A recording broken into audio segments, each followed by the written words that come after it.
Kita mulakan dengan Ummul Kitab Al-Fatihah. A'udzubillahi minasyaitonir rajim. Bismillahirrahmanirrahim. Alhamdulillahirabbil alamin. Arrahmanir rahim. Maliki yaumiddin. Iyyaka na'budu wa iyyaka nasta'in. Ihdinas siratal mustaqim. Siratal ladzina an'amta 'alaihim ghairil maghdubi 'alaihim waladdallin. Amin. Alhamdulillahirabbil alamin. Walhamdulillahilladzi farada 'alaina ta'allumal ilmi walladzi hadana li hadza wa ma kunna linahtadiya laula an hadanallah. Salatan wa salaman da'imain mutalazimain ala nabiyyina al-Mustafa Muhammad ibn Abdullah wa ala alihi wa sahbihi ajma'in. Qala rabbi shrah li sadri wa yassir li amri wa hlul 'uqdatam min lisani yafqahu qawli. Subhanaka la ilma lana illa ma 'allamtana innaka antal alimul hakim. Allahumma faqihna fid din wa 'allimna ta'wil wahdina siratal mustaqim. Allahumma yassir wa la tu'assir. Rabbi tammim bil khair ya arhamar rahimin. La hawla wa la quwwata illa billahil aliyyil azim. La hawla wa la quwwata illa billahil aliyyil azim. La hawla wa la quwwata illa billahil aliyyil azim. Tuan-tuan rahimakumullah, ibu-ibu, ayah-ayah, abang-abang, kakak-kakak, adik-adik semua, mudah-mudahan kita semua dalam limpahan rahmat, keampunan, keberkatan daripada Allah Subhanahu wa taala insya-Allah. Kita teruskan dengan lafaz yang mulia Al-Asmaul Husna dan selawat insya-Allah. نسألك يا من هو الله الذي لا إله إلا هو الرحمن الرحيم الملك القدوس السلام المؤمن المهيمن العزيز الجبار المتكبر الخالق البارئ المصور الغفار القهار الوهاب الرزاق الفتاح العليم القابض الباسط الخافض الرافع المعز المذل السميع البصير الحكم العدل اللطيف الخبير الحليم العظيم الغفور الشكور العلي الكبير الحافظ المقيت الحسيب الجليل الكريم الرقيب المجيب الواسع الحكيم الودود المجيد الباعث الشهيد الحق الوكيل القوي المتين الولي الحميد المحصي المبدئ المعيد المحيي المميت الحي القيوم الواجد الماجد الواحد الأحد الصمد القادر المقتدر المقدم المؤخر الأول الآخر الظاهر الباطن الوالي المتعالي البر التواب المنتقم العفو الرؤوف مالك الملك ذو الجلال والإكرام المقسط الجامع الغني المغني المانع الضار النافع النور الهادي البديع الباقي الوارث الرشيد الصبور الذي ليس كمثله شيء وهو السميع البصير اللهم صل أفضل صلاة على أسعد مخلوقاتك سيدنا محمد وعلى آله وصحبه وسلم عدد batika wa midada kalimatika kullama dzakaraka dzakiruna wa ghafala an dzikrihil ghafilun. Alhamdulillah. Al-asma'ul husna, salawat salam kita ke hadrat baginda Rasulullah sallallahu alaihi wasallam, insyaallah. Tuan-tuan rahmatullah, malam ni kita dah masuk malam yang ke-28 Rabiul Awal atau Rabiul Anwar, bulan Maulid Rasulullah sallallahu alaihi wasallam. Allah beri izin kepada kita, insyaallah, sedikit masa sebelum Isyak kita berhenti, insyaallah, dalam kuliah PKPB kita ikut SOP, insya-Allah, mudah-mudahan dipermudahkan, insya-Allah. Tuan-tuan rahmatullah, kita dah berada di akhir bulan Rabiul Awal atau Rabiul Anwar, bulan lahir Rasulullah. Bulan tersebut menjadi mulia kerana siapa? Kerana Rasulullah. Bukan Rasulullah menjadi mulia kerana Rabiul Awal. Dia beza. Bulan tersebut dia jadi mulia pasal apa? Pasal Rasulullah. Pasal Nabi lahir bulan Rabiul Awal. Bukan Nabi mulia pasal dia. Ataupun Rabiul Anwar, bulan lahirnya Rasulullah, cahaya yang menyinari segala alam, insya-Allah. Tuan-tuan rahmatullah, baik, sedikit mukaddimah perkongsian kita pada malam ini, insya-Allah. Kata para ulama, antara turuk kita, jalan apa dia? Jalan untuk mencintai Rasulullah. Dia ada jalan. Kita nak pergi mana ada jalan, Nabi masjid ada jalan, Nabi kerja ada jalan, semua ada jalan, adakah? Baik, antara turuk ataupun jalan untuk kita lebih mencintai Nabi ada 4 benda, 4 jalan, 4 lorong, 4 highway. Antaranya kita boleh simpulkan dengan 4 tadi, semuanya mula dengan huruf S, huruf sin, huruf S. S pertama, S kedua, S ketiga, S keempat. Jadi sebagai mukadimah kita nak cerita S ke pertama tu pada jalan untuk kita lebih mudah cintakan Nabi. S pertama adalah sirah. Sirah apa dia? Sirah Rasulullah SAW dan sirah para sahabat dia. Pasal apa? Bila kita sebut sirah Rasulullah, kita akan sebut nama para sahabat. Baik, kemudian kalau kita belajar tentang sirah sahabat, akan ada nama Rasulullah SAW. Pasal sahabat dan Nabi ni tak boleh dipisahkan.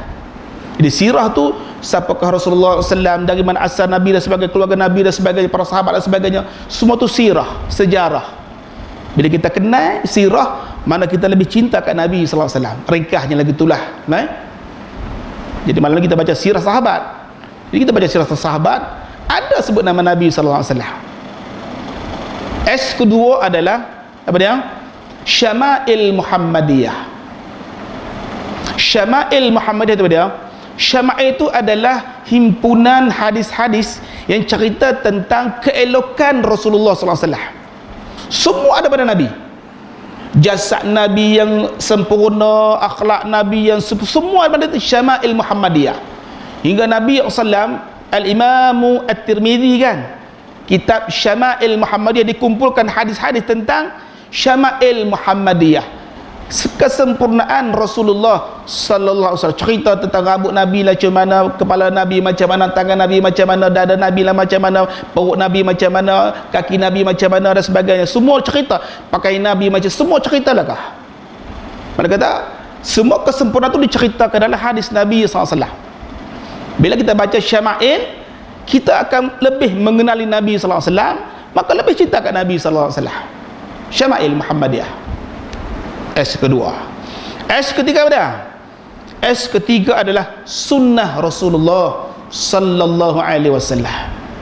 Dengan kita beramal dengan sunnah Nabi SAW, maka kita akan lebih jalan turut kita ke Nabi itu, lebih kita cinta kat Nabi, lebih mudah merindui dan juga mencintai Rasulullah SAW dalam semua keadaan kita. Sebutlah apa sekalipun, biarlah kita ni kalau kita hubungkan dengan sunnah Rasulullah SAW. Apa saja tuan-tuan? Paling mudah makan. Makan paling mudah, pasal kita makan. Baik. Semua maklum, semua masyhur, kita tahu semua. Nabi suka makan apa? Antara makan Nabi adalah makan buah tamar teh. Makan buah tamar, buah kurma. Cuma jangan makan banyak buah kurma, jadi hilang suara. Tetap percaya.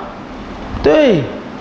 Makan banyak dia hilang suara, jadi hilang suara.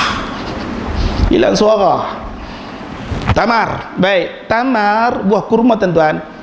Nabi SAW, subhanallah, antara makanan Nabi. Bila kita nak makan buah kurma, kita ingat Nabi juga makan buah kurma. Bila kita makan, kita ingat Nabi juga makan buah kurma, insya-Allah dapat pahala ittiba' Rasulullah. Dapat pahala ikut Rasulullah. Pasal Nabi juga makan buah kurma. Cuma nak beza Nabi makan dan kita tu lain. Baik, macam mana kita nak makan biar ikut Nabi SAW, biar dapat pahala full, biar dapat pahala ikut Nabi tu penuh dia. Umpamanya Nabi SAW, contoh dia, Nabi akan mengambil buah tamar dengan tangan kanan. Tangan kanan. Ambil dengan berapa jari? 3 jari, bukan 3 tangan. 3 tangan banyak tangan pula. 3 jari. Siapa pun 3 jari? Sesuai dengan buah tamar. 3 jari. Kita jangan betul benda pula. Oh, ustaz kata lagu tu, hari tu pi kedai mana mamak apakah, Suk Hamid apakah, order nasi moisu apakah, kami tak mau cam-cam tak mai lah, kami nak pakai 3 jari sudah. Mampu. Celuklah kawan tu jadi tak habis-habis lah. 3 jam duk celuk tu. Biar sesuai lah dengan keadaan. Nabi SAW memegang dengan tangan kanan, Nabi mengunyah buah kurma, kemudian sisa dia ataupun biji dia Nabi ambil dengan tangan kiri. Kan? Ambil dengan tangan kanan, masukkan bismillah dan sebagainya, makan. Biji tu ambil dengan tangan kiri. Itu cara Nabi. Ikut cara Nabi dapat pahala. Tak ikut tak berdosa, cuma rugilah kita. Baik. Nabi SAW suka kan? Suka wangi-wangian, contohlah. Ni, duk ada kan? Kita pakai minyak wangi, minyak atar, kita ikut Nabi, dapat pahala. Tapi kalau kita ikut cara Nabi pakai, lagi dapat pahala. Lagi banyak pahala. Contoh, kita pakai minyak wangi lagu mana? Kita pakai tercalit tan mana? Kita calit tan sini tak? Kita calit tan, ni, kita buat lagu tu. Itu cara kita. Tak berdosa pun, cara kita. Tapi kalau ikut cara Nabi, baik, ambil minyak atar, calit tangan mana? Calit tangan, telapak tangan tu, baru gosok, baru pakai. Itu cara Nabi. Ikut dapat pahala, tak ikut rugi. Cara kita macam-macam lah kan. Tu nak cerita bahawa baik, minyak atar juga sunnah Rasulullah. Jadi kita bagi orang minyak atar juga sunnah Rasulullah. Bila orang bagi minyak atar dekat kita, jangan tolak. Pasal juga adalah kita nak sambut sunnah Rasulullah. Cuma bagi tahu dia, Nabi pakai minyak atar di tapak tangan, main tapak tangan. Bagi tapak tangan, jangan bagi tangan. Bagi tangan penampak terus ya. Bagi telapak tangan, calik tan tapak tangan. Ni kita calik mata, calik belakang ni, cari tembok ketiak semua dah ada. Itu cara kita, kan? Baik, itu simple. Contohnya simple. Sunnah, bila kita beramal dengan sunnah, maka akan lebih mencintai Rasulullah SAW. Berapa S dah? 3 dah. S yang terakhir adalah salawat. S pertama apa dia? Sirah Rasulullah. S kedua apa dia? Syama'il Muhammadiyah. S ketiga apa dia? Sunnah Rasulullah SAW. S yang keempat adalah salawat ke atas baginda Rasulullah sallallahu alaihi wasallam. Pasal apa? Salawat ni dia ada special dia punya kedudukan. Orang yang paling dekat dengan Nabi di dalam syurga adalah orang yang paling banyak salawat ke atas Nabi kita Muhammad sallallahu alaihi wasallam. Kata masyhur, tuan-tuan dah tahu semua, sekali salawat dapat 10. Satu kali dapat 10 dapat 100 dapat 1000 dan sebagainya. Baik, mana kata semakin banyak kita selawat, insya-Allah semakin banyaklah kita mendapat rahmat Allah,